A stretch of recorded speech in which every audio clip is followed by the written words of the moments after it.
we can. Good. Yes.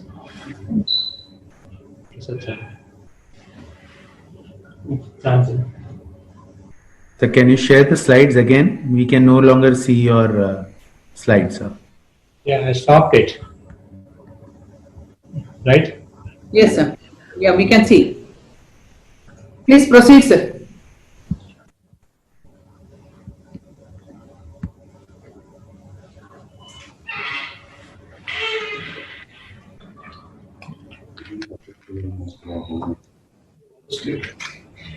Yeah, I can go ahead, madam.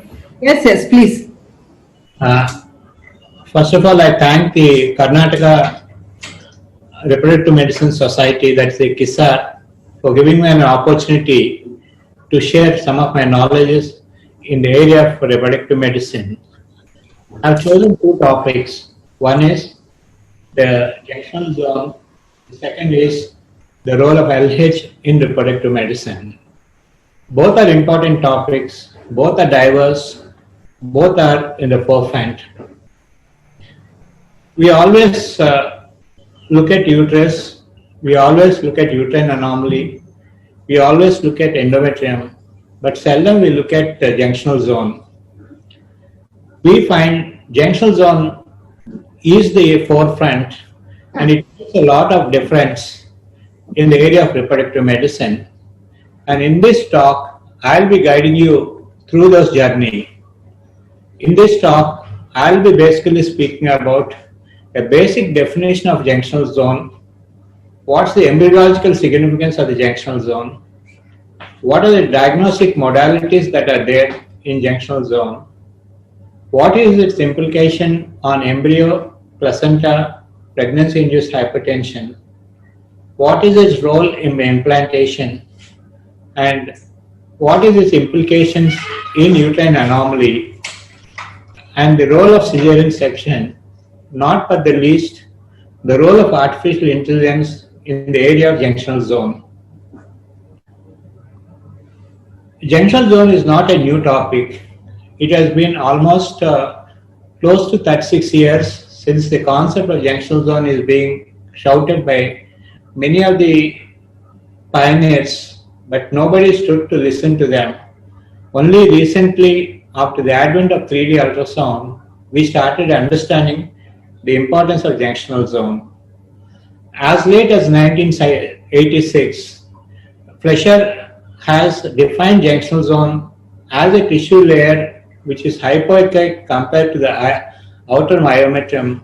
It's also called the myometrial halo.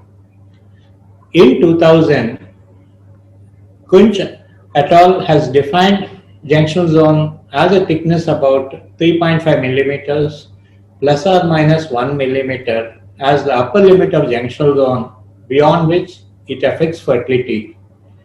We are always trained to look at junctional zone as more than 10 millimeters, but that criteria is to explain the adenomyosis. If your junctional zone crosses 10 millimeters, then you're looking at adenomyosis. But below that, there's a huge pathology, and anything more than 3.5 millimeters of size of junction zone will have an impact, which I'll be describing as we go forwards. The left side image shows the 2D ultrasound image, wherein we could not see in a 2D the different layers of the junctional zone. And in the right side, with the advent of transvaginal ultrasound, we could look at the myometrium, the endometrium, and the intermediate layer, the junctional zone.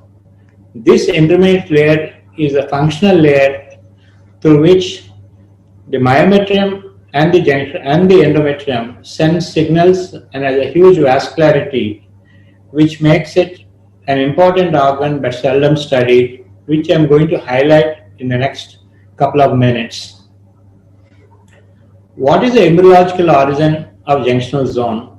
This subendometrial myometrium is thought to originate from the paramesonephric ducts, and the bulk of the outer myometrium forms from the non-paramesometric mesenchymal tissue. And this was elaborated in a publication in Human Reproduction in 1999 by Noah et al., and they could show that both by the MRI and by the immunohistochemistry study that this layer is a unique layer. I'll be coming into that point why it's a unique layer. As you see this figure, the paramesonephric duct or the Mullerian ducts form the key area in the developmental of the uterus. The red area is the paramesonephric duct and the green area is the Wolffian duct, which disappear as they develop. And as you see in the picture C, you have the non-canalization of the uterus, and as you see in the picture D, the uterus gets canalized and the paramesonephric ducts line the endometrium, also called the junctional zone. This has importance in the area of uterine malformations because seldom we look at uterine malformations from an embryological point of view. We only look at from a myometrium point of view and try to cut off what we find as an obstruction. In the process, we try to destroy many things. Another important facet is we never ask ourselves why do only some mammals menstruate. The mammals that menstruate are the human beings, the primate, and the bat, and one or two other mammals. This is because these placenta have a much larger blood flow and cross the endometrium and into the myometrium to tap the vessels. For example, in a normal uterus, the amount of blood flow is 2%. When in a human placenta at term, the amount of blood flow is as much as 25% of the cardiac output. This makes a huge difference. Why did the importance of junctional zone come? Earlier years, MRI, which is shown in the left picture, with the small arrow showing the endometrium, the medium arrow showing the junctional zone, and the larger arrow showing the myometrium. Since our access to MRI was quite difficult and it's being quite expensive, we did not use it as a routine tool. But with the advent of 3D ultrasound, you're seeing the endometrium, you're seeing the myometrium and the junctional zone. This new imaging technique has made us understand that junctional zone is an important structure and we did not give the importance it is due. And even in histopathology, the amount of muscular layer that is present in the junctional zone is very scanty compared to the rest of the myometrium. And hence, it's a distinct entity from the endometrium and the myometrium. The architecture of the uterus looks like this, and when you look at the junctional zone image, the left side image is a 2D image wherein you can see a myometrium, you can see an endometrium, and most of the time we always keep arguing what is 10 millimeters, 8 millimeters or 6 millimeters, but seldom look at this area of hypoic area called junctional zone because it plays a key role in implantation and in many health conditions of the woman. With the advent of 3D ultrasound, this hypoic area is making us understand the role of junctional zone.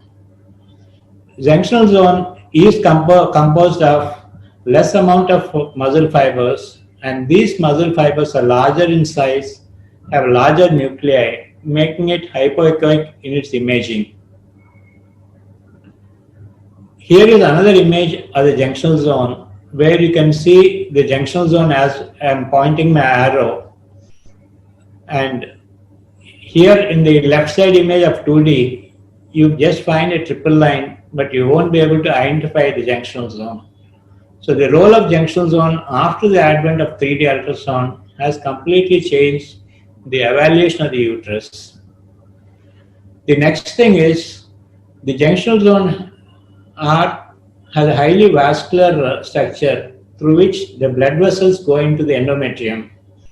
And the junctional zone vascularity makes a lot of difference, and we are just beginning to understand and study the junctional zone of the vascular of the endometrium, of the vascularity of the junctional zone.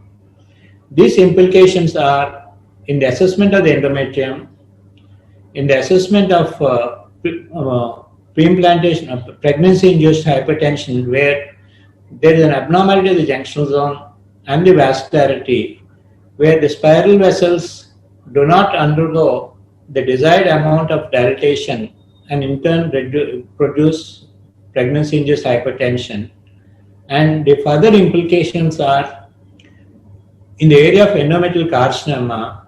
If your myometrium infiltration crosses the junctional zone, the possibility of having a lymph node possibility in endometrial carcinoma is high.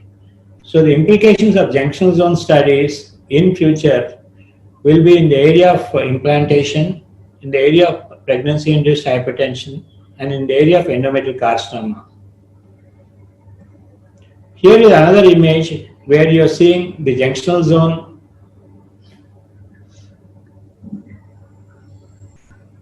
where you are seeing the junctional zone, where you are seeing the endometrium, and this is the junctional zone. You can evaluate by different tools that are present. In an interesting article in the American Journal of Obstetrics and Gynecology titled "The Uterine Zone, a three-dimensional ultrasound study of patients with endometriosis and adenomyosis," they found that disruption of the junctional zone architecture is associated with hyperplasia that seems to precede adenomyosis, and it also alters the coordinated peristaltic activity of the inner myometrium. That means if your junctional zone is abnormal, a uterine peristalsis is altered, which in turn may affect your implantation. The second important point is junctional zone increases with age. From 20 to 50, there's a gradual increase. The other aspect is junctional zone on the day 1 of the cycle is different, on day 12 of the cycle is different. So we should understand junctional zone has an age differentiation, junctional zone has a cycle differentiation, and third thing is junctional zone is abnormal in thickness of the uterus. Here you're seeing a classic picture. On the left side you see a uterus which is bulky, and you can vaguely see an outline of the abnormality in the posterior wall of the uterus. But when you see on the right side, as I point out my image, we are looking at the cervix, we are looking at the body of the uterus, and this is the uterine cavity, and this is where the uterus has undergone a breach of the junctional zone, and this is where you are seeing the adenomyosis.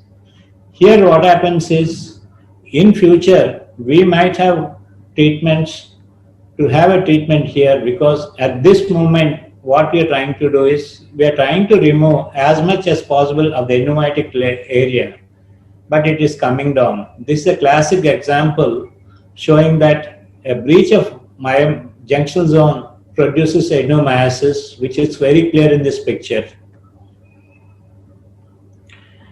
These disturbances of junctional zone can produce an injury, and multiple injury can alter the COX estradiol pathway, which will in turn increase the angiogenesis proliferation and then produce augmented hyperperistalsis. What are the implications of junctional zone abnormality? In the mouse experimentation, when the junctional zone is abnormal, they found that there is an increase in the interleukin production, which in turn increases the thickness of the junctional zone, and it impairs the gestational capacity. In patients undergoing assisted reproduction technique, thickening of the junctional zone is a negative predictor of implantation. And in the earlier years, women exposed to diethylstilbestrol had altered thickening of the junctional zone. These are some of the evidence we have in history. A little about the workers who did good amount of work in the junctional zone. Bronson et al. From the last 30 years has kept on publishing the importance of junctional zone. Initially, he studied junctional zone through the MRI, subsequently studied the histopathology, and now moved into the uterus. And one should read his papers to understand the importance of junctional zone. And he, in the earlier years, was able to say the impact of adenomyosis. Now, in his recent papers, he is able to say the impact of junctional zone abnormality in implantation and in the area of repeat persistent failure. This is a classic publication which one should read. This is from the Human Reproduction Update, where the article title name is Junctional Zone and Enigma, where they clearly define the role of junctional zone, and in one of the slides they have described the implications of junctional zone on the placenta and in turn on the area of preeclampsia. Here in the left side corner, you are seeing the radial vessels, the spiral vessels, and in the normal situation, these vessels increase in size. But when there is a junctional zone abnormality, the radial and the basal artery and part of the spiral artery do not undergo dilatation. Hence, the implication of junctional zone is there both in the area of implantation and also in the area of pregnancy-induced hypertension. Here in this slide, you are seeing the dilatation, but we have been all the years looking at only the uterine artery, but never the radial or the spiral arteries in assessment of the blood flows. We should start looking at the spiral vessel blood flow in relation to radial artery and in relation to uterine artery to get a complete picture. In the Doppler studies which we do in pregnancy, we only see the blood flows here and try to look at the pattern, but seldom look at this point and at this point to identify the early changes which might hamper the implantation.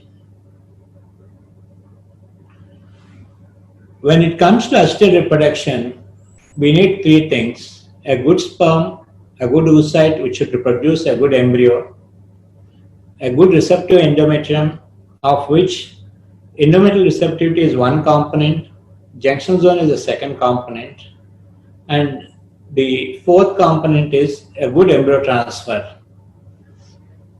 In 2019, we did a study along with Samson in predicting the implantation success using junctional zone assessment in assisted reproduction.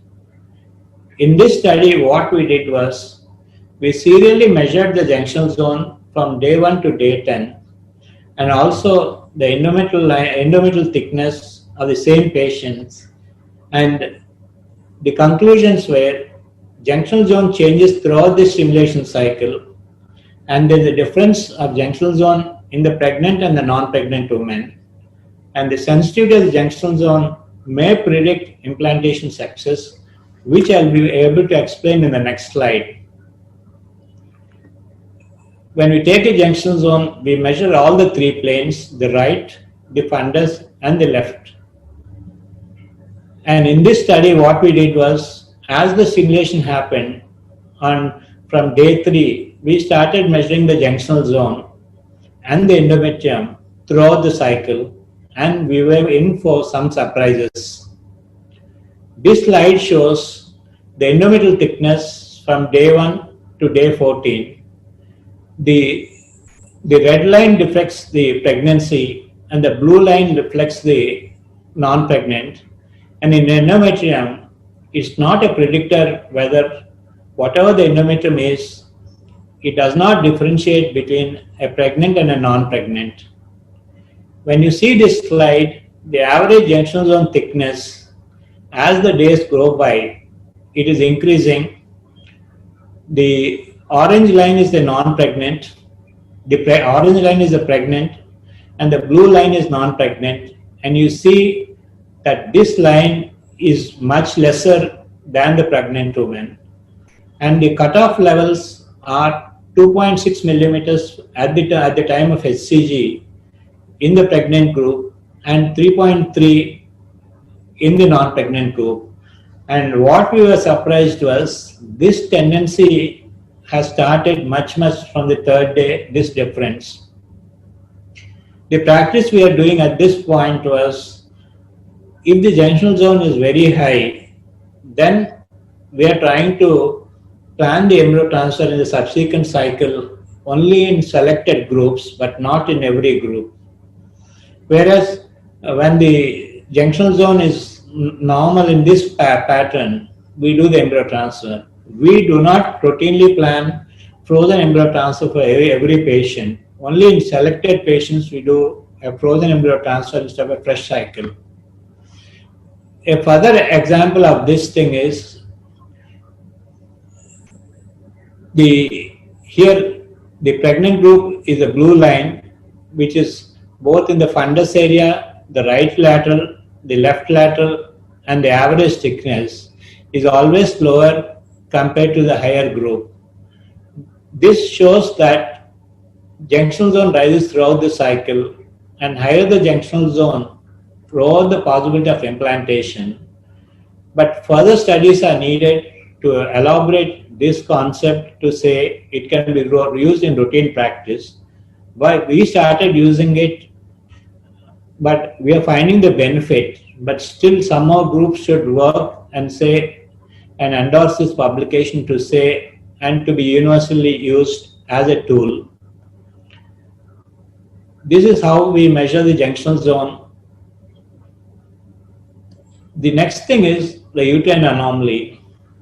At this present moment of time, the uterine anomalies are classified by the ASRM, by the European group, but we don't have a uniform classification.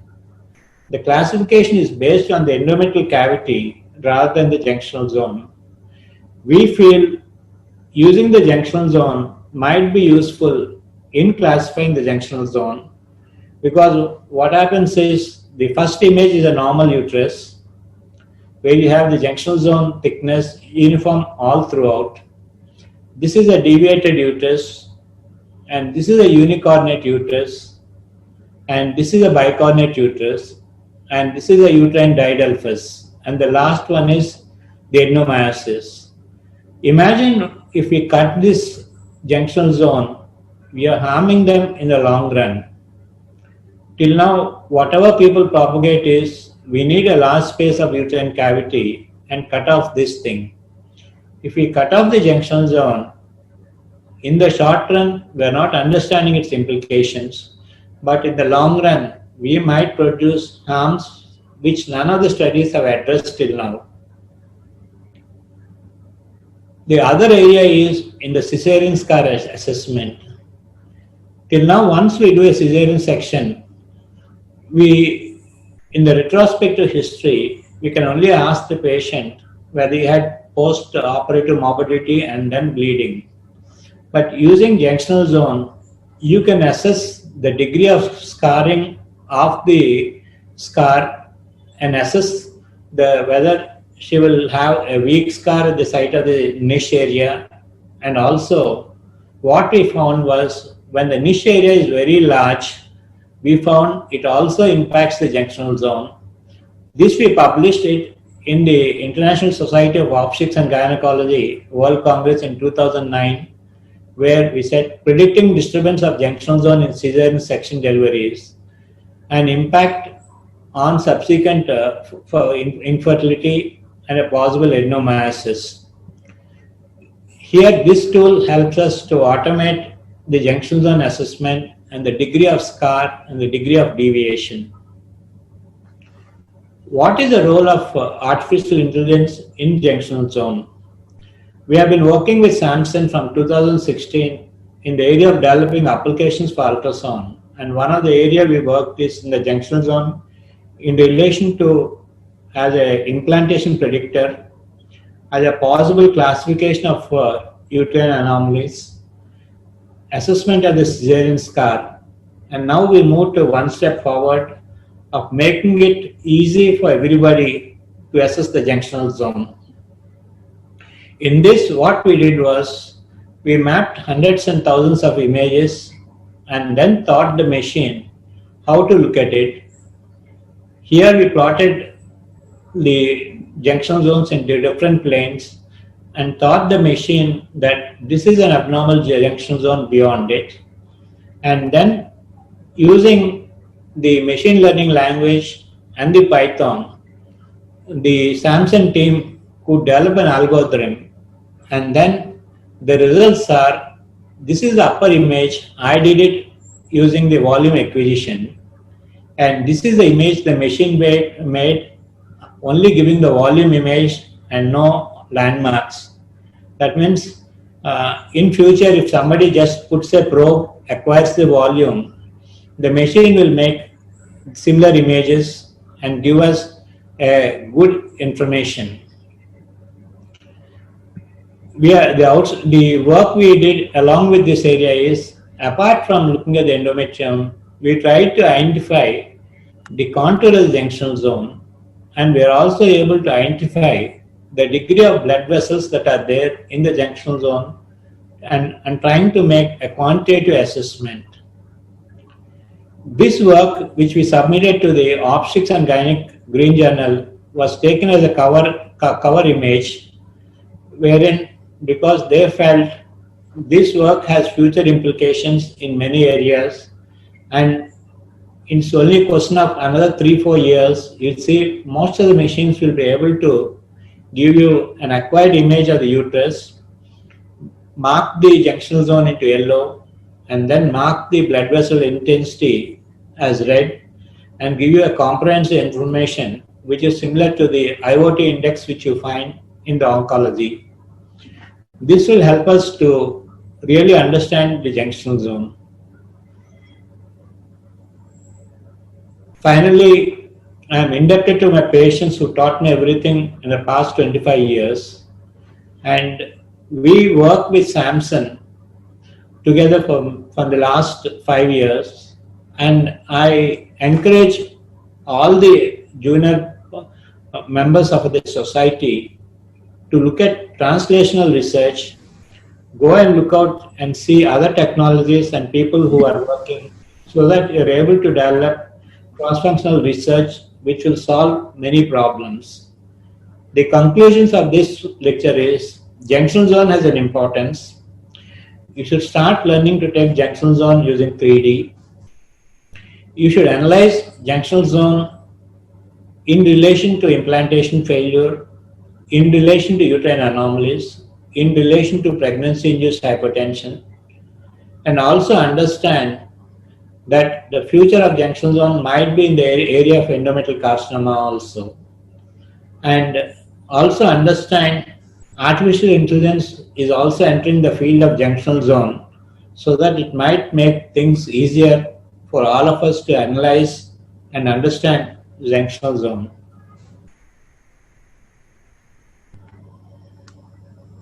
I thank one and all, and I'm open for questions. Thank you, sir. Am I audible? Yeah. I have given a broad outline of the lecture so that there will be many questions, so that I'll be able to answer them. Sure, sir. So thank you, sir, for the enlightening talk. It was brilliant. I mean, I did a lot of reading after deciding on this topic, but I didn't come across so many pictures. It's amazing, sir. I'm really impressed that so much of advancement, artificial intelligence to predict implantation. Brilliant. This is really amazing. We're so glad we have you here today. And at this, of course, I must mention to the audience also, I mentioned this to you earlier, that you yourself have been an enigma to us, and we are so impressed and so honored to have you with us. We have a few questions from the audience. You will be sharing. Yeah. Can you stop sharing the screen, sir? Yeah. I think I stopped sharing.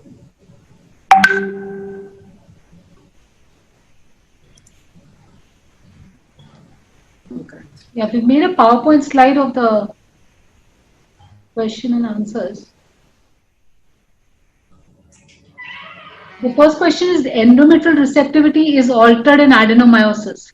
So do you advocate endometrial receptivity array, that is ERA for women with RIF and adenomyosis? So what is your opinion about ERA, sir? ERA is all about endometrium, and ERA is about at that moment of time. And one of the things that keeps on bothering me about ERA is, if it is done in the particular cycle, it's worthwhile. If it is done in a previous cycle, I have my own doubts about its efficiency. And ERA should be practiced in a facility where you get the report immediately so that you use it in that cycle. Whether the endometrium is receptive, you do the transfer. If the endometrium is not receptive, plan another cycle. The second thing is, there are ERA has its own limitations. Its negative predictability is very less, but its positive predictability is good. But when you are using that information in the next cycle, I am not sure what's the relevance of its negative predictability in the next cycle. They do claim that it's consistent. The ERA report in subsequent cycles also is consistent. That is what the claim is from the. One thing is, ERA information is for that particular cycle, and if ERA is abnormal, we manipulate certain things and make it good in the next cycle. Then that means things are changing in the next cycle. Okay. Yeah. Okay. And I'm saying is, ERA is a wonderful tool, but its relevance is in that particular cycle, you get the best value.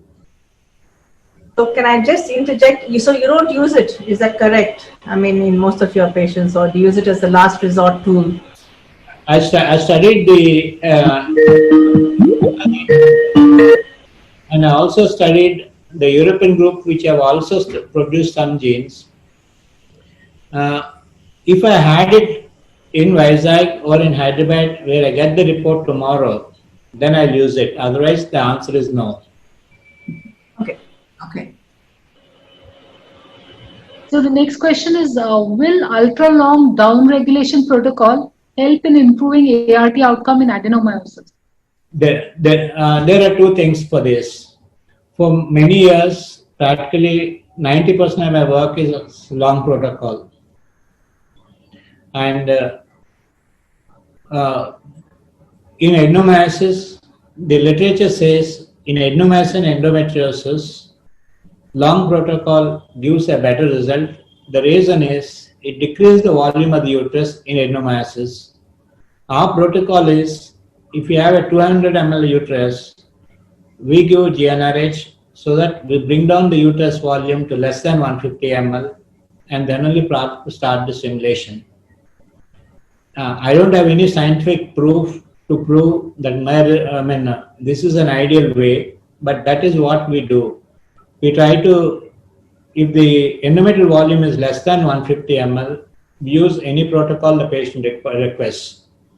When it's more than 150 ml, we insist that they take 2 doses of GnRH and see that the endometrial volume comes down. Then do a histoscopy and see that the anterior wall or the posterior wall is not grossly abnormal before we take them for IVF. I'm not sure whether this question is very relevant, but then I'm seizing this opportunity to ask you, have you looked at the, I mean, in adenomyosis, of course, you said that the junctional zone is going to be disturbed. Is that correct? Yes. Yeah. So when you do a down regulation and an ultra long down regulation, have you found any difference in that? I mean, you talked about the volume of the adenomyosis and the uterine volume coming down. So is there any effect on that junctional zone, or is there nothing like that? There is a slight effect, but what happens is we also use the histoscopy to assess after the downregulation to look at the number of openings that are there in the anterior or the posterior wall, and if there are a significant number of abnormal endometrial pattern, I expect less pregnancy rate, and I discuss with the patient that look, we have a lower prognosis, but when the pathology is low, if I do a surgery, I have a window period of 2 years, by which time the adenomyosis comes back. And there, I'm looking at a situation where if I go up front and do a surgery, I give a time limit of only 2 years before the adenomyosis comes back. If I don't do a surgery, I need more number of embryos and more number of cycles to get a pregnancy. So it's a balance between those two in consultation with the patient. I don't think I answered your question perfectly. I mean, the answer is, in my practice, whenever the endometrium cavity comes down below 150, I find the histoscopy looks closer to normal.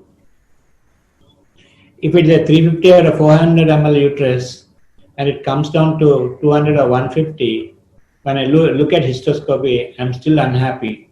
Yeah, but the thing is that I'm just wondering about the junctional zone, because you were saying that the junctional zone is very important and is one of the markers, because if your junctional zone is thickening, then there's not going to be that much of a pregnancy. So a thinner junctional zone, I think, would be the way to go. Is that correct? I mean, please correct me if I'm wrong. Because if you have a thinner junctional zone, it's more likely that you're going to have a pregnancy. And is there a cutoff for the junctional zone? I mean, I know that you said that a lot more work has to be done, but then... The pregnancy rates that were there were 3.3 millimeters of junctional zone and above alters the implantation. But what happens is in adenomyosis, no way you can get that figure. It's always going to be more. More. There, 3.3 does not say it will not implant, but there is a significant decrease in the pregnancy rate. Okay. So there, it's a choice between the woman having her own uterus for transfer, which I would always prefer, rather than surrogacy. Yeah. You tell them you have a higher chance of premature delivery and higher chance of antepartum hemorrhage. Okay. Yes, sir. The next question is, in whom would you advocate adenomyomectomy? And have you any experience of this in the pregnancy later? Does it have any effect? It's like this, like when the uterus is 300 to 500 ml volume, and the adenomyoma is close to the, a large segment of endometrium is close to the endometrium. That's when I prefer a adenomyomectomy, but my preference is it's an open laparotomy procedure where I'm more comfortable. But if the patient insists that I want a laparoscopy, then I would suggest them to go to Kurian Joseph, whose suturing skills are far superior. Like any great endoscopic surgeon will do a better job. But my personal preference, if the patient leaves me a choice for everything, I would prefer an open adenomyomectomy, so that my suturing is far superior in relation to that situation. I might be biased in this situation. And it's more for a localized adenomyoma rather than a diffuse adenomyoma? Is that correct? Both. I use the flap technique, the double blue-breasted technique to cover the endometrium, which is the large adenomyoma. There, we do a preoperative preparation with downregulation for GnRH for 3 months, and then only go for the surgery. But I tell the patient that we have a window period of 2 years, and we have to wait for 12 to 16 weeks before we plan the first cycle. And I don't want any gap, and you should assure me 2 or 3 cycles before we say call it a day. Yeah. It's important. Then there's always a risk of rupture in pregnancy, sir. Isn't that correct with an adenomyomectomy? Yes, but what happens is, luckily we did not have it, but the answer is yes. So if you do an adenomyomectomy and you want to, she gets pregnant, and so when would you deliver her? Approximately, if she's going on all right, maybe an early delivery would be the way. Is that correct? Early delivery. What we're doing is, in couple of situations, we are doing an MRI in the beginning of the pregnancy, and then discussing with my radiology colleague whether he can look at the uterine muscle architecture in relation to the weakening area to the first MRI, where I insist them to keep the MRI films on the hard disk so that we can compare these two things. But the answer is, I would prefer a patient with a large adenomyoma to be hospitalized at 34-36 weeks and deliver at 36-38 weeks or earlier, or depending on the situation. Okay. The next question is, in adenomyosis patients, very often the demarcation between endometrium and myometrium is hazy or lost. How do you manage such patients, and what is your experience? Can I go back to my image? I'm going back to my image of this thing.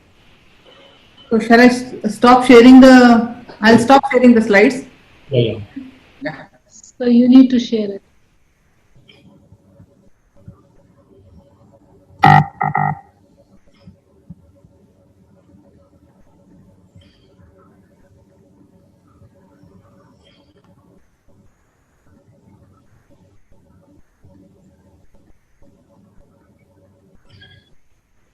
Here what happens is, here it looks as if your whole uterus is changed. Whereas here you're finding a small area where the adenomyosis, the junction zone is broken.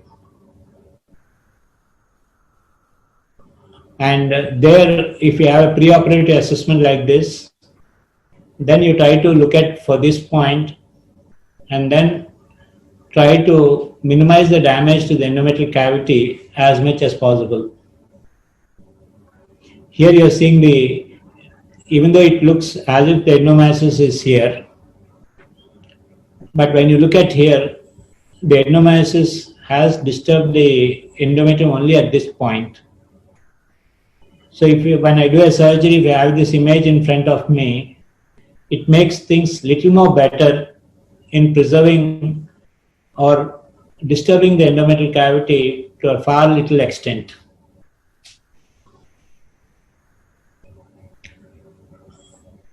I think you are not convinced. Because when you see this image, this is where it is disturbed.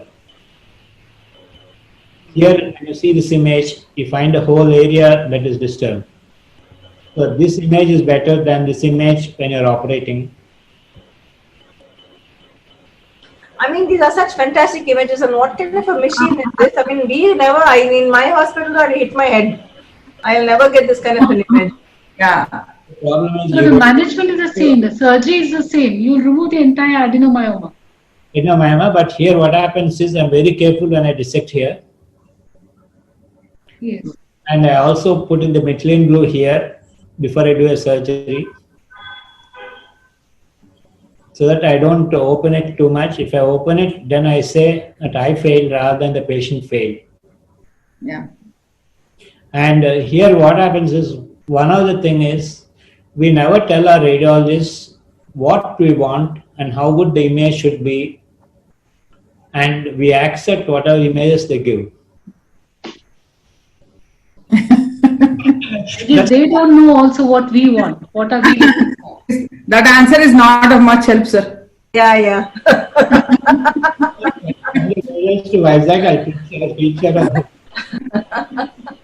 Yeah, we must send all our sonologists to you. What happens is, one of the sad thing is, we have a lot of ultrasound societies and a lot of ultrasound groups on the WhatsApp.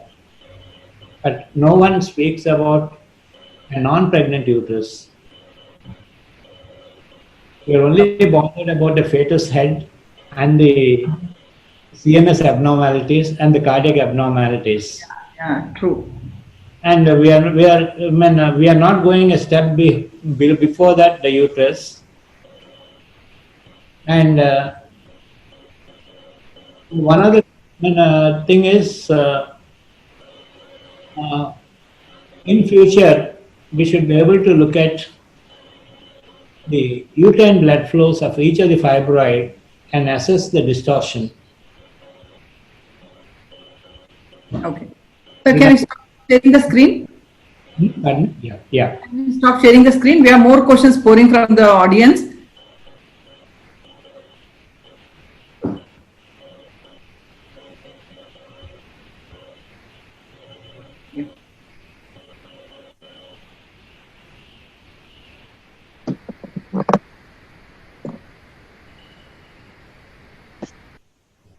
I think you've answered, this question has been answered. The next question, many recurrent IVF patients have adenomyotic large uteri. Is the junction zone always affected in these patients, and what's your advice, surrogacy, medical or surgical management? I think sir has pretty much answered this question. Yeah. Would you monitor the effect of endometrial receptivity by monitoring endometrial peristalsis on ultrasound? Yeah. If you are doing an embryo transfer on the 4th or the 5th day with progesterone, the amount of endometrial peristalsis will get reduced. Most of the time, what happens is, if you are doing a day 3 embryo transfer, still the progesterone does not suppress it. If in spite of your progesterone and on the day 5 you still find endometrial cavity movements, I don't think you have a perfect answer for that thing, and you should expect a low pregnancy rate in those groups. So you are not measuring, you mean? No. When you're looking at endometrial peristalsis, you seldom see it on the day 5 of progesterone. Okay. There's a small catch here. Since COVID has come, we've been like, there have been studies which said that the day 5 blastocyst has the chances of COVID being are higher. So now we are encouraging day 3 transfers. So that has been a little bit of a catch-22 situation here. Whether to do a day 3 or a day 5 since the COVID situation is here. One thing is, till now, with due respects to COVID, we don't have data about the first 12 weeks of pregnancy. We have only data since January, and we only have data which shows between 26 and 34 weeks it's dangerous for the pregnant woman to have COVID. But in the pre era, I would criticize myself for starting an IVF for the following reason. We are assuming that it does not have any consequences. And we are assuming that it's all right to do an IVF transfer.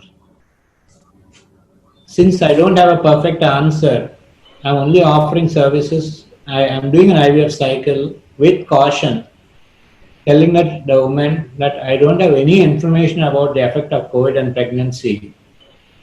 And it's a choice you have to make, and I'm open to postponing it for a couple of months or 6 months. But I leave it to you. But I agree with that, because I feel that I don't think we would even go in for a transfer if a woman, or pick up if a woman was COVID positive. I mean, you may transfer later on, but even doing a COVID positive patient, doing a pickup, I don't know if anybody does, but definitely I don't do it. I cancel the cycle. COVID, but unfortunate thing in Vizag is at this point, the positivity rate outside when they're doing a COVID test is 60%. We'll move on to the next question, sir, on adenomyosis. In women who has conceived after treatment for adenomyosis, what are the pregnancy complications? I think this also we. I think we did cover that. Partly, would want to add anything, sir? I would consider adenomyosis pregnant women with or without surgery as a high risk of preterm delivery. Okay. Which type of adenomyosis has better prognosis, focal or the diffuse one? I don't have a particular knowledge in that focal or diffuse because we didn't classify our group into focal or diffuse when we looked at the result. But assuming it's a focal, the size of the uterus will be much lesser compared to a diffuse adenomyosis. But we have data about the volume of the uterus and IVF outcome, but we don't have a data between focal and diffuse adenomyosis. So your decision for surgery is based on the volume of the uterus. The presence of the adenomyoma, the size of the adenomyoma doesn't matter. It's the volume of the your normal uterus is 30 to 60 ml. And when the adenomyosis makes the uterus double, your myometrium thickness has grossly increased. And there are a couple of papers showing myometrial thickness and IVF outcome. Okay. So do you recommend single embryo transfer in these group of patients? We routinely do till a year back 2 embryo transfer and earlier 3rd embryo transfer. But the advent of time-lapse imaging has made us reduce the number of embryos to 1 or rarely 2. So it depends on the quality of the embryo you have is also an important criteria. In adenomyotic patients, I don't want to have a twins. Exactly.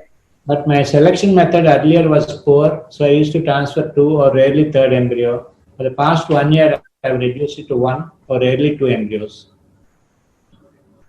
So my answer is reduce the embryos to avoid the twin pregnancy rate.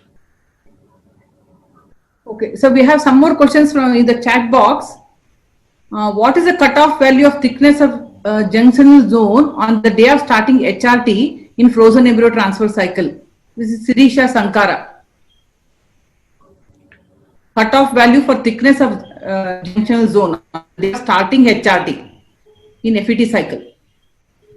When you look at the table, the starting junctional zone thickness is around around 1.5 to 2 millimeters at the time of the bleeding. Suppose if you take day 1 or day 2 in the menstrual cycle, your endometrium junctional zone is very thin. It will be less than 1.5 millimeters or less. Okay. Thank you. Next question is from Smita Singh. She's asking us how junctional zone can be assessed in a 2D scan. If you do not have a 3D scan, how do you assess the junctional zone in a 2D scan? I don't think we can do a junctional zone assessment in a 2D scan. Okay, cannot be done. Okay, Dr. Rita Biliangdi is asking, is it that the pathogenesis of adenomyosis lies in the alteration of junctional zone? The answer is yes. If you look at Bronson's paper, he has published close to 25 papers in the last 20 years. And he has been shouting junctional zone is important. Only in the last 5 years, he's been given his importance that is due. Okay. Because earlier he was looking at MRI and other people did not have access to MRI. And 2D did not show any difference. Only with the advent of widespread usage of 3D, now we are able to look at junctional zone and then answer that thing. So the question is, for 2D ultrasound, we can't see a junctional zone. Okay. So we will take up the next question. The next question is on again 2D scan. You have already answered that. So with the, Dr. Madhuri Patil, most research has shown that ERA analysis is valid for 3 years. So what is your comment on that? Repeat the question, please. Dr. Madhuri Patil, she has asked this question. Most research has showed that ERA analysis is valid for 3 years. if the error analysis is 3 years and it comes negative, that means, is that meaning that she won't conceive for 3 years? No. I think like what we said, what you said, it is valid only for that cycle. It is not applicable for the next cycle. So what the research has been done, they are telling that if you have done error, that the results can be held correct, like, for almost 3 years. If they put the answer at the opposite round, if the error test is negative, Okay. Simon and group does not say to stop the cycle. No, they tell you which day to do it. If say day 17 is the wrong day, they'll tell you post-receptive or pre-receptive. So you correct your day for the transfer. That's how it goes. So that's how they claim that it is consistent for the next 3 years. That's what, at least quite a lot of publications are there which say so. So you do not agree with that? No, I'm saying is, I'll put the question this way. If the error test comes negative, are we advising them to stop the treatment? We're changing the day of transfer. We're correcting the day of transfer. The So receptive day. the statement that you said is valid for 3 years may not be right. Okay. What is the best time to see the junctional zone in the non-pregnant? No, you can see it anytime from day 1 to day 10, but the size of the junctional zone varies throughout the menstrual cycle. Okay. How often do you think that an altered junctional zone could be the cause of unexplained implantation failure? What we do is, if you have a good embryo, your stimulation is good, and your follicle to oocyte output ratio is good, and you have a 70% fertilization rate, and at least 2 or 3 good embryos, and then you have an abnormal junctional zone, maybe then I'll give importance. It's not a single factor. Can you just tell us what abnormalities of the junctional zone adversely affect implantation? Do you have any specific answer, or like whatever you're told so far, like that holds good? No, we've just presented the data that a larger junctional zone, closer to 3.5 or more on the day of HCG, has a lower implantation. Okay. But it's not all or none phenomenon. It's a general rule that it has a lower implantation. So that data can be used for failure analysis. Okay. So next question is there a difference between the junctional zone values between an IVF stimulation cycle and an HRT cycle? I don't have much experience in comparing that, but whatever work I did was only in the IVF stimulation cycle. But the values which I presented in the graph might be different when you're given estrogens. But I don't have an answer for that question because I didn't work on that. Okay. And next question, I think you already answered: focal adenoma versus diffuse adenoma, which is worse in terms of pregnancy outcome. You did say that you didn't look at that aspect of that parameter when you did your studies. Like most of the time, what we're looking at is we're looking at uterine volume rather than the focal and the diffuse adenomyosis, and we're also looking at in terms of extent of the endometrium alteration that occurs in different types of adenomyosis. But we didn't specifically concentrate on focal or diffuse. Okay. I think the last question is: do you use intraoperative ultrasonography while doing adenomyomectomy? Because you did show that diagram, that picture. So they want to know: do you use intraoperative ultrasonography while doing adenomyomectomy? No. We have an ultrasound during the theater, but we seldom needed it because we prefer to do an open adenomyomectomy for large adenomyosis. Okay. I think we are done with the questions, Devika. Yeah. I'll now request Dr. Devika to invite Dr. Ramaraju for the next talk, which again is an enigma, that is LH polymorphism, LH receptor polymorphism and its clinical applications. Yeah, I think this is going to be an extremely interesting talk. We all know that, tailoring ovarian stimulation